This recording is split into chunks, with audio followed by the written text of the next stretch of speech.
안녕하십니까. 여러분의 친절한 지도교수 빵논입니다. 여기는 논문의 신 빵논 특강 강의실입니다. 이 영상을 통해서 학습할 주제는 논문 서론 언제 작성해야 할까입니다.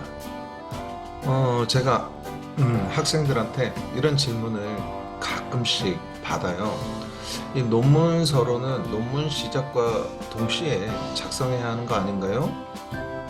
제가 이제 뭐 이런저런 논문 서론 작성에 대해서 이야기를 하다 보면 당연히 이렇게 생각을 하고 있는 겁니다. 논문 시작과 동시에 작성해야 되는 거 아닌가? 어찌 보면 당연하게 보일 수도 있습니다.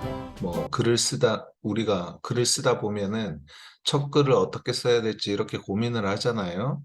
그럼 당연히 논문은 편제상 서론을 먼저 써야 되는 그렇게 목차가 정해져 있으니까 논문 서론을 어떻게 작성을 해야 될지 고민을 합니다. 뭐 그럴 경우에 시작과 동시에 작성해야 하는 거 아닌가요? 이렇게 질문을 당연히 던질 수밖에 없겠죠. 이해는 충분히 갑니다. 다들 이렇게 생각을 하세요. 뭐 한 번도 이에 대해서 고민해 보신 적이 없으실 거예요. 근데 과연 그럴까요? 어, 이건 좀 뭔가 오류가 있다라는 부분이 있어서 여러분들께 그 오류를 좀 잡아드리고자 제가 이 영상을 제작하게 되었습니다. 자, 글을 구성을 하려면요, 글감이 있어야 됩니다. 한 번이라도 글을 작성해 본 그런 분들이라면은 이 글감의 중요성을 충분히 인식을 하고 계실 거예요. 이 글감이 없는데 글을 구성하는 것은 무리인 것이죠. 무리를 넘어서 완전한 착각일 수도 있습니다. 자, 논문으로 보자면은 서론을 구성을 하는 것인데 서론에 글감이 없는데 서론을 구성할 수 있을까? 이런 의문을 여러분들이 스스로한테 한번 자문을 해보실 필요가 있는 겁니다. 자, 글감이 없는데 글을 어떻게 구성하나? 이거는 뭐 쉽게 표현을 하자면요. 요리를 하려면 식재료가 필요합니다. 그럼 장을 보려면 당연히 돈이 필요하죠. 요리를 하고 난 뒤에는 뭐 심지어 먹어줄 사람도 필요합니다. 이와 같이 세상의 모든 일은 그 일을 추진하는데 필요한 재료가 있어야 되는 것입니다. 그런 것처럼 글을 작성을 하려면은 글감이 필요한 것이죠. 글감이 굉장히 중요한 것입니다. 글을 작성하는 데 있어서는요. 그렇다면은 이 논문의 서론의 글감은 무엇일까? 이것도 한번 생각을 해봐야 되는데, 어, 제가 이제 만나 뵙는 학생분들 중에서는 이 논문의 서론을 어떻게 구성해야 되는지 그거부터 조금 혼란이 있는 분들이 꽤나 있어요. 그래서 제가 이 서론을 작성할 때 어떤 구성 요소를 갖추고 어떤 순서로 작성을 해야 되는지 정리해서 한번 제시를 해본 겁니다. 먼저 이 서론의 구성 요소 첫 번째로는 논제와 관련된 현상을 제시를 할 필요가 있어요. 그리고 난 뒤에 논제와 관련된 선행 연구의 경향성을 정리를 해야 되고요. 그 다음에는 선행 연구의 경향성을 정리를 했으니까 거기서 뭔가 미흡한 점을 찾아서 요약을 할 필요가 있습니다. 그리고 난 뒤에 이제 본 연구가 갖는 차별성을 제시를 해야겠죠. 그리고 나면은 이런 차별성을 제시를 하면 나는 이런 연구를 하겠다. 그리고 나의 연구 과제는 이런 것들이다. 라고 하면서 연구 목적이나 연구 과제를 제시하게 될 겁니다.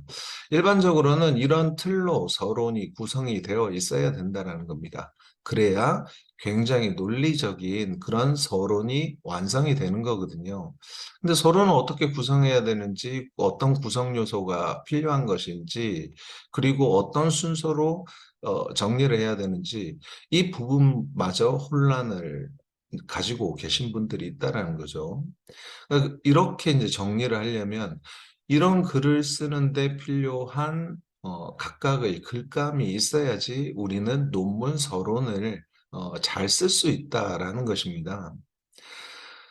그렇다면은 여기 서론의 구성 요소를 조금 세세히 살펴보면요. 이 논제와 관련된 선행 연구의 경향성을 알려고 하면은 뭐 이론 고찰을 해야 되잖아요. 뭐 문헌 고찰, 이론 고찰 이런 걸 해야지 그런 걸 토대로 해서 이론적 배경이 정리가 돼야 선행 연구의 경향성이 완벽히 정리됐다라고 볼 수가 있는 겁니다. 이런 선행 연구의 경향성이 정리가 돼야 그 다음에 선행 연구의 미흡한 점도 찾아낼 수 있고 그걸 가지고 요약을 할 수가 있거든요. 또 선행 연구의 미흡한 점을 알아야 내 연구가 이런 선행 연구들과 어떻게 차별화시킬 수 있는지, 어떻게 다르게 수행을 할 수 있는지 그런 걸 또 제시를 할 수가 있는 거예요. 결국은 여기 세 가지 구성 요소, 서론의 구성 요소 세 가지는 이론적 그 배경요, 이제 문헌 고찰이나 이론 고찰을 통해서 작성을 한 이론적 배경을 필요로 하는 겁니다. 이게 글감이 되는 거예요. 이런 글을 쓰는 데 있어서의 글감이 되는 겁니다. 그리고 마지막에 서론의 마지막에는 연구 목적이나 연구 과제를 제시를 하게 되는데 이런 연구 목적을 달성하기 위해서 또 이런 과제를 해결하기 위해서는 결국은 구체적으로 내가 어떤 방법으로 연구를 할 것이다 라는 것도 머릿속에 미리 염두에 두어야 이런 글을 쓸 수가 있거든요. 결국은 연구 목적 및 연구 과제를 제시를 하려면 연구 방법이라는 또 글감이 필요하게 되는 겁니다. 그래서 정리를 해보자면은 논문 서론의 글감은 이론적 배경과 연구 방법입니다. 이것들에 대한 내용을 충분히 내가 숙지하고 있어야 서론을 작성할 수 있다라는 거예요.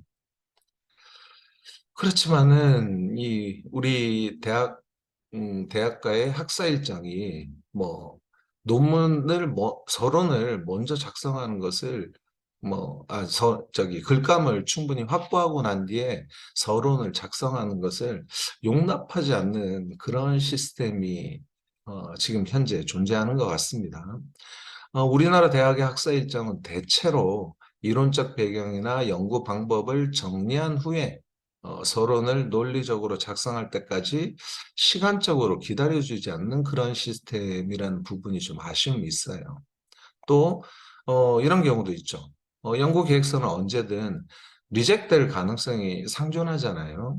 그렇기 때문에 연구 계획서를 완벽하게 작성을 했을 때, 거기에 들어간 시간이 완벽하게 작성을 했으면 엄청나게 많은 시간이 소요가 됐을 건데, 그렇게 해서 서론을 구성을 했는데, 그게, 한낱, 휴지 조각에 불과하게 될 가능성도 충분히 존재를 한다라는 겁니다. 그래서 뭐 어떻게 해야 된단 말인가? 빵농 교수님 어떻게 해야 됩니까?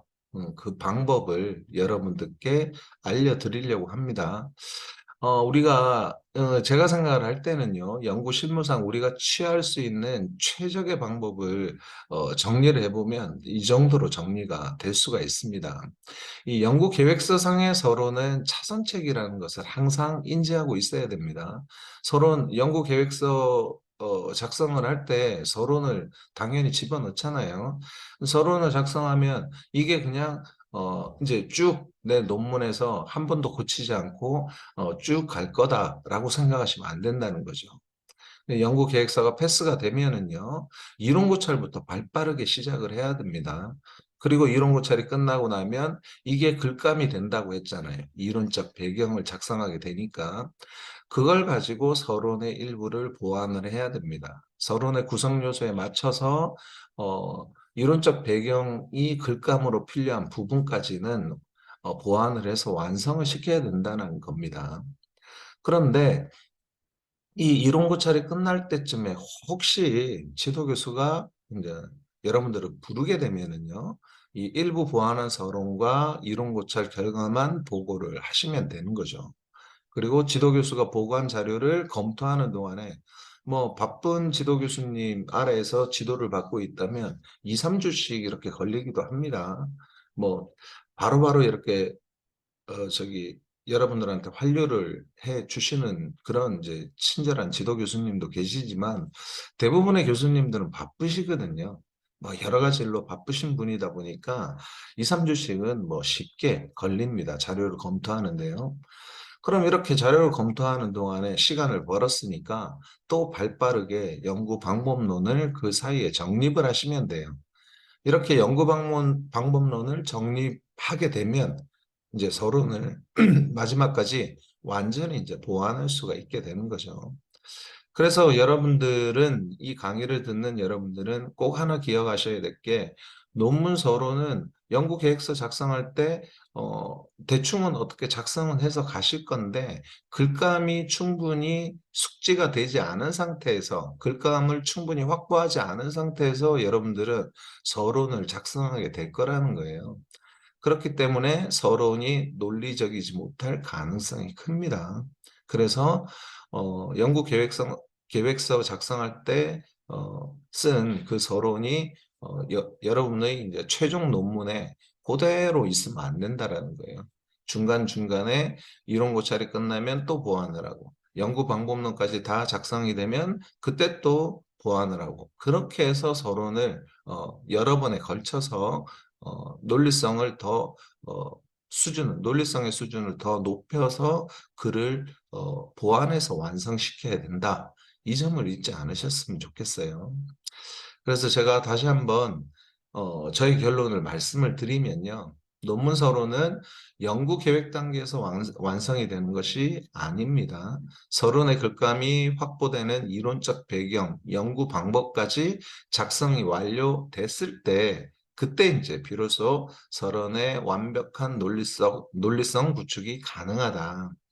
그렇기 때문에 연구계획서의 서론은 논문을 완성할 때까지 그대로 가져가면 안 되고요.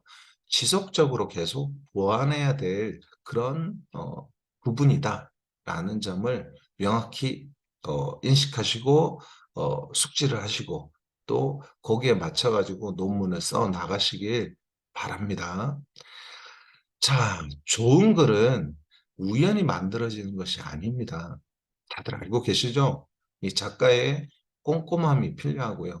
또 극한의 정성이 더해질 때 비로소 탄생한다는 사실을 잊지 않으셨으면 좋겠습니다.